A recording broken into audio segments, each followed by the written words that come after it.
Ya, pemirsa, sepanjang pekan ini Jakarta kembali menjadi sorotan nasional. Baru saja diterjang banjir besar, bukannya menambah jumlah pohon dan resapan air, tetapi malah menebang ratusan pohon.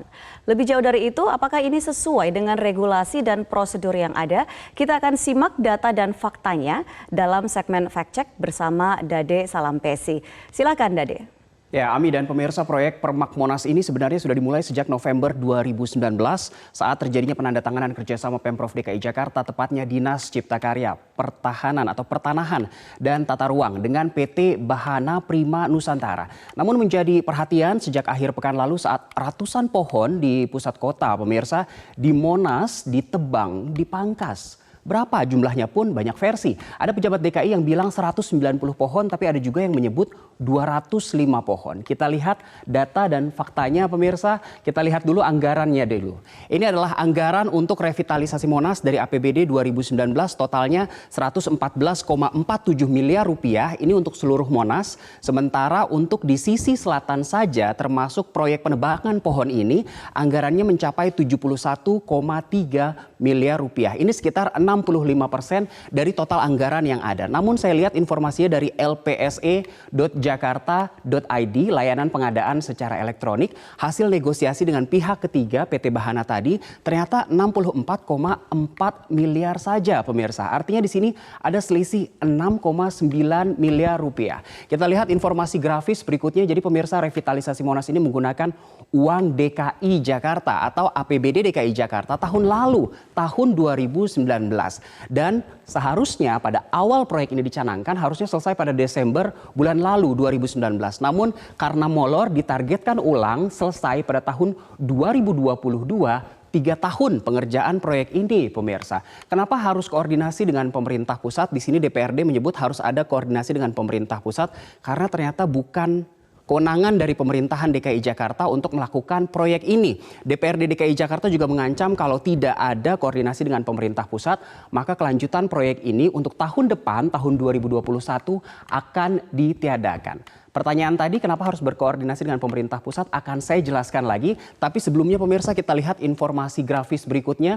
Di sisi selatan Monas yang sudah gundul ini akan dijadikan apa saja, untuk apa dan untuk siapa.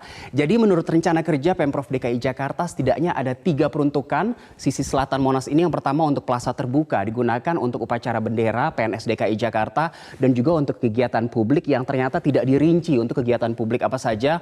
Untuk kolam air pantau sehingga Monas yang setinggi 132 meter bisa terlihat memantul di kolam ini, dan juga jalur pejalan kaki yang menghubungkan antara Monas, Masjid Istiqlal dan juga lapangan Banteng. Lebih jauh pemirsa, pemerintah provinsi daerah khusus Ibu Kota Jakarta menyebut pekerjaan permak-permak ini mengacu pada ini dia pernyataan dari Heru Hermawanto, Kepala Dinas Cipta Karya, Pertanahan dan Tata Ruang atau Citata DKI Jakarta, mengacu kepada keputusan gubernur yang merupakan penjabaran dari keputusan presiden yang artinya lebih tinggi. Peraturan Presiden nomor 25 tahun 1995 tentang pembangunan kawasan Medan Merdeka di wilayah DKI Jakarta. Karena Medan Merdeka ini tidak hanya Monas saja, merupakan ring 1 dari pemerintah pusat.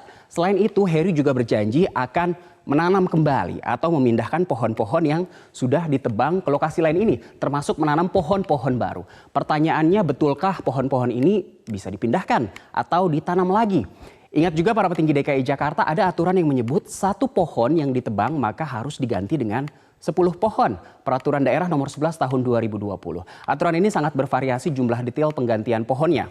Kita lihat informasi grafis berikutnya, pemirsa. Selain itu pada awal pekan ini sejumlah legislator DKI Jakarta juga sidak ke Monas, tepatnya pada hari Senin 20 Januari 2020. Dan dipastikan oleh Komisi D DKI Jakarta, ketuanya Ida Mahmudah, karena berdasarkan keputusan Presiden nomor 25 tahun 1995 tentang pembangunan kawasan Medan Merdeka, Pemprov harus mengajukan izin ke Mensesnek dan dipastikan Pemprov DKI Jakarta belum punya izinnya, pemirsa. Oke, sekarang saya akan jawab pertanyaan sebelumnya. Kenapa Pemprov DKI harus koordinasi dengan pemerintah pusat? Karena hal ini, pemirsa. Kita lihat informasi grafis berikutnya. Dipastikan oleh Komisi D belum ada izin sehingga diminta oleh DPRD DKI Jakarta agar proyek ini dihentikan. Ini dia pemirsa, pasal 4 Keputusan Presiden nomor 5 tahun 1995 bahwa ada yang namanya komisi pengarah yang beranggotakan sejumlah menteri. Mulai dari Menteri Sekretaris Negara sebagai ketua, di bawahnya ada Menteri PUPR, LHK, Perhubungan, bahkan Kementerian Pendidikan dan Kebudayaan masuk dalam komisi pengarah ini, Menteri Pariwisata juga. Dan ternyata Gubernur DKI Jakarta dalam komisi pengarah proyek lingkungan Medan Merdeka ini hanya ada di urutan ke-7 pemirsa. Dan DKI memastikan Pemprov tidak punya izin dari pusat tadi. Tugas komisi pengarah memberikan persetujuan perencanaan termasuk penganggaran. Kita lihat lebih dalam lagi aturan mainnya pemirsa. Kita lihat informasi grafis berikutnya. Jadi ini dia. Siapa yang memberikan izin? Tentu saja komisi pengarah tadi yang terdiri dari sejumlah kementerian dan diketuai oleh Kementerian Sekretaris Negara. Pemerintah pusat, bukan Gubernur DKI Jakarta. Keputusan Presiden kedudukannya lebih tinggi daripada keputusan Gubernur. Jadi memang sudah jelas, lelah sebenarnya membicarakan DKI Jakarta yang penuh drama. Well, pada Jumat pagi Monas sudah banjir lagi. Semoga pohon-pohon yang sudah ditebang dan dijanjikan akan ditanam lagi dan segera ditanam lagi. Saya kembalikan ke Ami. Ya, terima kasih Dade atas informasi. Memang benar sekali, kita nantikan apakah memang pohon-pohon yang ditebang ini akan ditanam kembali. Dan kalau ditanam juga harusnya 10 kali, karena satu pohon aturannya adalah 10 pohon.